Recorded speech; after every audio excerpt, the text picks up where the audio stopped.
Business Heroine TV for the entrepreneur who says she will and does. So how did you get into the world of acting and performing for a living? I wanted to be an actor for forever. We did this production of like The Little Mermaid.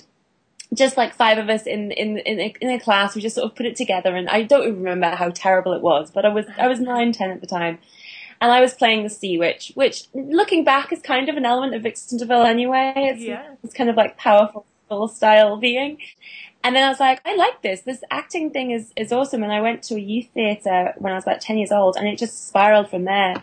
I was professionally acting when I was about 16, back in Newcastle, which is North England, which is where I'm originally from. And my background then was more physical theatre, and it was very gritty pieces. They were doing like 1984 and Clockwork Orange and Animal Farm, and really gritty pieces, but very physical, very just using your body to express the story that you're telling.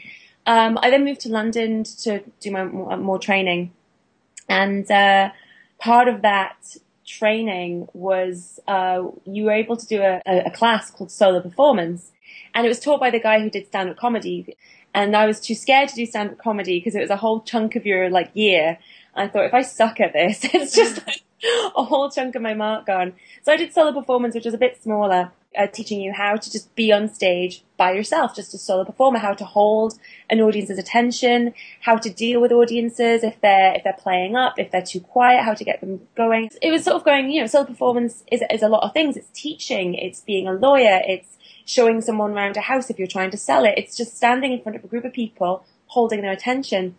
And my exam for that was this devised piece that was a 10-minute long thing.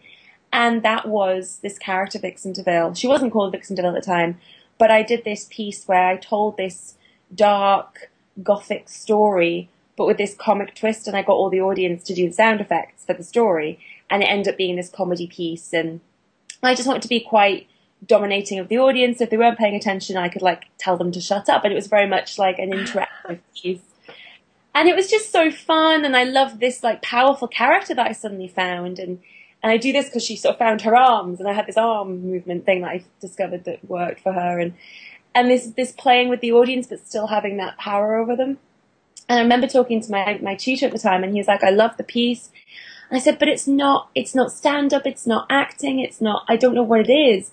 I love this piece, but where would I perform it? And he said, oh, you'll find your forum. And about 3 or 4 years later, through various other work, I worked with this girl who was setting up a burlesque company. And I thought, do you know what? I had this thing with Rocky Horror. I loved corsets. I loved suspenders, stockings. I loved the dressing up side of it, and that kind of power that you got from I'm wearing big, like, thigh-high boots. And I love this stuff, but never really wanted to wear it in my day-to-day life. Mm-hmm. I thought, I could join this burlesque troupe, but again, don't want to do the stripping. I'm not so sure. And she said, we need something different. We don't want singers and dancers. We've got so many of them. And I said, I do this thing. I do this story. So I did it for her, and I just put in a lot more innuendo and made it a bit more sexy. That's how I joined the Kitten Club, and that was their very first outing, and I was with them for 6 years, and everything burlesque-wise, I mean, acting, I did lots of other things then, but the burlesque thing really spiraled out of that. And then that's when I segued into the circus stuff, and they said, you need to come up with a solo performance. And again, I was like, I don't really sing, I don't really dance, I'm not really sure what I want to do. And it came from, I had this leather corset, and on the label of it was a sketch cartoon of this woman holding a sword. And I was like, I want to be that woman. I'm going to create an act involving a sword and some leather. And so I ended up doing this magic trick. And I'm talking to the magician. He taught me to doing fire eating. I'm the aerial performers. And then I started doing the walking on broken glass. And I sort of molded this Vixen DeVille character into this sort of, she can do superpowers, she can fire eat, she can do circus performance, and that's kind of, and then it just escalated from there. So wow, that's awesome.